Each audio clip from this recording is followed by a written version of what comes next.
Subscribe to our YouTube channel and press the bell icon to get the latest updates. हमारी पौराणिक कहानियों में ऐसे बहुत से पात्रों का जिक्र है जो बेहद क्रूर और शक्तिशाली थे। हर युग में कोई एक ऐसा खलनायक मौजूद रहा है जिसने सृष्टि को अपने अधिकार क्षेत्र में लेने की कोशिश की। उनकी इसी कोशिशों को विफल करने के लिए समय समय पर ईश्वर ने भी अवतार लिए। भगवान श्री कृष्ण ने गीता के उपदेश में कहा, यदा यदा ही धर्मस्य ग्लानिर्भवति भारत अभ्युत्थानम् अधर्मस्य तदात्मानं सृजाम्यहम् परित्राणाय साधूनां विनाशाय च दुष्कृतां धर्म संस्थापनार्थाय संभवामि युगे युगे। जब जब धर्म की हानि होती है तब तब मैं आता हूँ, जब जब अधर्म बढ़ता है तब तब मैं आता हूँ। सज्जन लोगों की रक्षा के लिए मैं आता हूँ, दुष्टों के विनाश के लिए मैं आता हूँ, धर्म की स्थापना के लिए मैं आता हूँ और युग युग में जन्म लेता हूँ। ऐसा ही एक दुष्ट था कंस, जिसके सर्वनाश के लिए भगवान विष्णु ने उन्हीं के भांजे के रूप में भगवान श्री कृष्ण के रूप में अवतार लिया। भविष्यवाणी के अनुसार उनकी बहन देवकी और उनके पति वासुदेव की 8वीं संतान द्वारा कंस का वध किया जाना था। इसीलिए कंस ने अपनी बहन और जीजा को बंधक बनाकर रखा। उसने उनकी 7 संतानों की हत्या कर दी, लेकिन चमत्कारी घटनाओं की वजह से उनकी 8वीं संतान जो स्वयं भगवान विष्णु के अवतार भगवान श्री कृष्ण थे, उनकी हत्या नहीं कर पाया।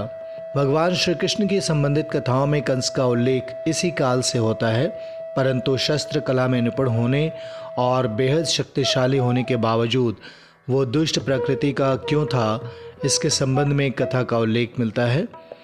पौराणिक कथाओं के अनुसार पूर्व जन्म में कंस कालनेमी नाम का असुर था जो बेहद क्रूर प्रकृति का था। जब उसका वध हुआ तब जाकर देवताओं ने राहत की सांस ली, परंतु जब श्री हरि ने बताया कि द्वापर युग में उसकी आसुरी शक्तियां फिर से कहर बरपाएंगी, तब देवगण चिंतित हो उठे। श्री हरि की वाणी के अनुसार द्वापर युग आया और कंस का जन्म भी इसी काल में हुआ। कंस का जन्म अवश्य ही उग्रसेन के यहाँ पुत्र के रूप में हुआ था, परंतु वो उसके जैविक पिता नहीं थे। पौराणिक कथा के अनुसार कंस के वास्तविक पिता एक गंधर्व थे जिनका नाम द्रमिला था। उग्रसेन की पत्नी और कंस की माता रानी पवन रेखा बेहद खूबसूरत थीं। अपने चंचल स्वभाव की वजह से वो सभी में बहुत लोकप्रिय थी। जब विवाह के कुछ समय बाद वो अपने मायके रहने आई, एक दिन वो अपनी सखियों के साथ बागीचे में घूम रही थी। उस पर द्रमिला की नज़र पड़ी। वो हर कीमत पर रानी को हासिल करना चाहता था। पहले उसने अपने स्वभाव से रानी को रिझाने की कोशिश की। जब उसमें संभव नहीं हुआ तो उसने अपनी मायावी शक्ति से उसे सम्मोहित कर संबंध स्थापित किया। सम्मोहन का असर टूटने के बाद रानी को द्रमिला के विषय में कुछ भी याद नहीं रहा।